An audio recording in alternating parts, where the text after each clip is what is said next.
back to the question of the fakers, the ones who aren't nuts, but are doing it to virtue signal, or as you point out, some of these people are on the payroll, who have gotten donations or in the form of ads or in the form of direct payments to their hospitals.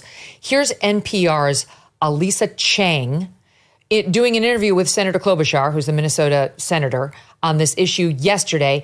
2 children have just been shot dead. You've got another 18 who have been wounded, who are in the hospitals. And listen to what's upsetting Ms. Chang in this discussion. Safor. There's, of course, the hate. You're going to find that this perpetrator, that this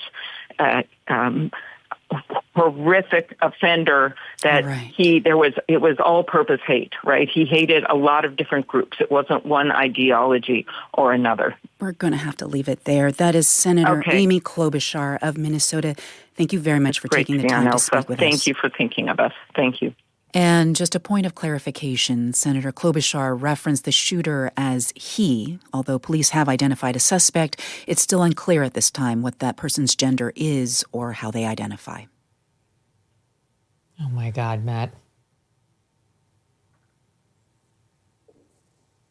Yeah, I actually had not. I hadn't seen that clip, and I don't know how I can continue to be surprised by these people, but somehow just the total shamelessness of that, and worrying about respecting the so-called gender identity of a guy who just killed children. I mean, he went to we all understand this. He went to a church and shot children.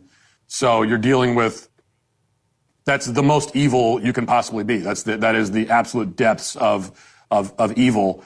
And the idea that we should be at all concerned, because why are we concerned? Are we concerned about hurting his feelings as he's, that guy's burning in hell right now. He's got bigger problems, I can tell you that, than whether or not his gender identity is being respected. So that is just shameless and That's right. Nonsense. And was looking forward to it. I mean, his manifesto online has entries that read as follows. I love when kids get shot. I love to see kids get torn apart. I've had thoughts about mass murder for a long time. Then he says, I'm very conflicted with writing this journal. I need to get my thoughts out without getting on a watch list. Ha, ha, ha. And I mean, there's a real question about your point. Like, yeah, who should have been watching you and reporting you to authorities? The mother willingly participated in the name change and was all smiles and pictures of this guy trying to look like a woman. There had to be some sort of mental health professional involved, I'm sure. And then we find out that he actually had regrets about it. The New York Post reporting this morning that he confessed he was, quote, tired of being trans and wished, quote, he never brainwashed himself.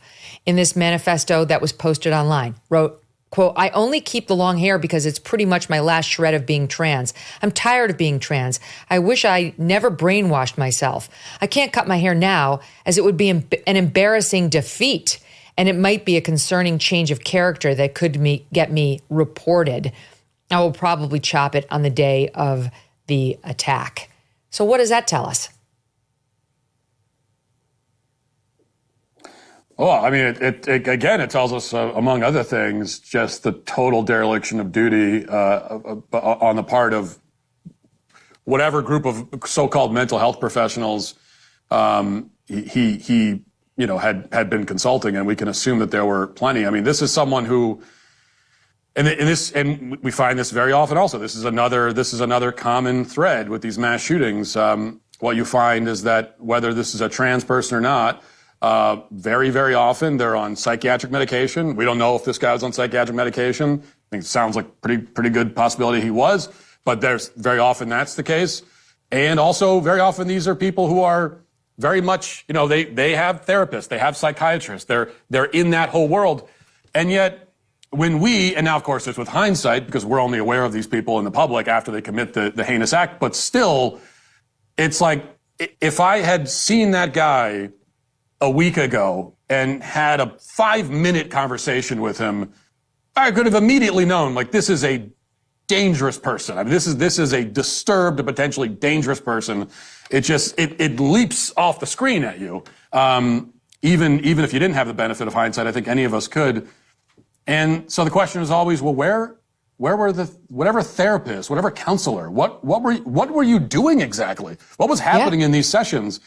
And I think we need more clarity on that. And I know that there's all kinds of laws, because you have privacy and all that stuff is important.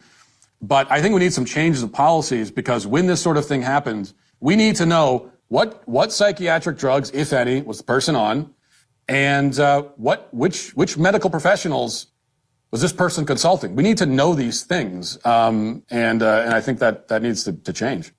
One of the other things the manifesto makes clear is that he was smoking a lot of pot, vaping all the time. And like Alex Berenson, who's done a lot of writing on the dangers of today's marijuana and vaping, he's raising that as a common thread that we've seen with a lot of these school shooters. So you've got basically this madman who's lost it, who's had some sort of a break. It's manifesting in a number of ways, including this trans ideology, who's smoking a bunch of dope and vaping all the time. Some of the manifesto shows like wafts of smoke coming up. He's obviously smoking. And all the left wants to talk about, Matt, is guns. That's it. The guns are the problem. And also, by the way, they're sick and tired of our thoughts and prayers. I'll give you Jen Psaki in SOT 9. All they should be hoping to do is have someone to sit with at lunch or someone to play with on the playground. And they should be waiting to hear an update when they get home. And that is not what these parents at the school experience today. Because we have been here so many times. And yet again, like clockwork, half of the politicians in our country have little more to offer than thoughts and prayers. That is all they are offering. You're going to start seeing narratives. You're already seeing them. They're already out there about how the shooter was trans. You're going to see narratives about how the shooter appeared to be anti-Trump and anti-Semitic and clearly was in the midst of a mental health crisis. Weaponizing the shooter's identity is meant to distract from what matters. That is what they are doing, trying to distract from what matters. Here's what matters. Today's shooter bought the rifle, handgun, and shotgun they used to do what they did today legally. It's the guns, everyone. It's not really a secret. Thoughts on it, Matt? Yeah, well, I first of all, you want to talk about guns. Okay, so this was a trans killer. So I don't know, Jen Psaki, are you saying that we should stop trans identified people from owning guns? You want to have that conversation? Let's have that conversation. I don't think she does. And I think this stuff about thoughts and prayers. We got to do more than just pray. Yeah, we all know that. Okay, that first of all, that is obviously a direct attack on and an insult against the actual victims themselves, as many people have pointed out. Of course, it's true. These people were in a church, they were praying, and now here you are being dismissive and contemptuous of prayer. So obviously you're directly insulting the people, the kids who were just killed, which makes you just an absolutely vile scumbag. But also, as every Christian knows, that yes, we pray, we believe in the power of prayer, but no one thinks that, well, you should just pray and do nothing else. You pray and you beseech God for his mercy and for his help. But then you have to also go out and do things. And when it comes to cutting down on these kinds of incidents, it just so happens that most conservatives, there are a lot of actual things that we want to do, that we are proposing. Yes, we should pray, but also, we should stop transing the kids. Okay. Also, we should shut down the gender affirmation industry entirely. Also, we should start holding the big pharmaceutical companies accountable for all these psychiatric drugs that they're putting on that they're putting all these people on. We should do that. Also, we should have every school in the country should have armed security. I mean, Amen. Unfortunately, we're at a spot now where every church also probably needs armed security. So there's there's 4 or 5 things I just listed, actual active things that we can do, and that many conservatives have proposed the exact same thing. So this idea that we don't want to do anything but pray is just a ridiculous and insulting straw man. She won't talk about it. She won't talk about any of those ideas. She just wants to act exasperated in front of her audience that it's all about the guns, that a madman like this wouldn't have found an alternative way of hurting these children. And that in Jen Psaki's world, you just take away the guns and then they'll never hurt somebody again. The gun solution is totally impractical. It's never happening. Even if the United States, if the people wanted it and voted for it, there's no way of getting 400 million guns out of the United States of America. It's not a possible thing to do. And even if you did it, you'd still have mass death because madmen do what madmen do. The solution is to look at the madmen and figure out how to keep them away from the rest of us. If you can stop the deterioration, which is what you're talking about with the crackdown on the trans enablers, great. But if you can't, I'm all for institutionalizing these people when it's clear that they're a danger to society. And at a minimum, we should be fortifying all the soft targets that we know they want to hit. We've now had way too much evidence that schools are vulnerable and that places of worship are vulnerable. So still you have, you had Andy McCabe, right, formerly of the FBI, on CNN this morning. And he's drawing the line, Matt, between the shooting in Nashville, Tennessee, by a girl who said she was trans and targeted this Christian school, to this shooting that we had yesterday. And he talks about all the similarities. Okay, this is a former law enforcement official. And see if you can glean what's not included on his list as he's trying to find the seam in the story that can help law enforcement figure out who to be wary of going forward. Here it is in SOT 7.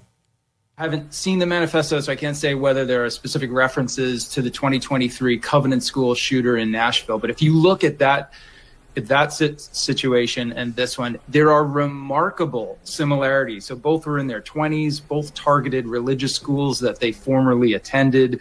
Both brought 3 weapons to the crime, both purchased those weapons legally, both drove to the attack site and left a vehicle there. Both posted manifestos in which they raged and expressed grievance towards numerous ethnic groups and religions, a real broad stroke of kind of anger there. Both sought to kill children, young children specifically. And I think the most important here is both were students of other mass shooters. He doesn't even mention it, the trans thing. Let me just give you one more quickly. Former FBI agent, again, law enforcement official, Catherine Schweit, goes on MSNBC, talks about how the shooter became radicalized, appears to catch herself making a reference to the gender thing, and then tries to completely whitewash her own reference here in SOT 11.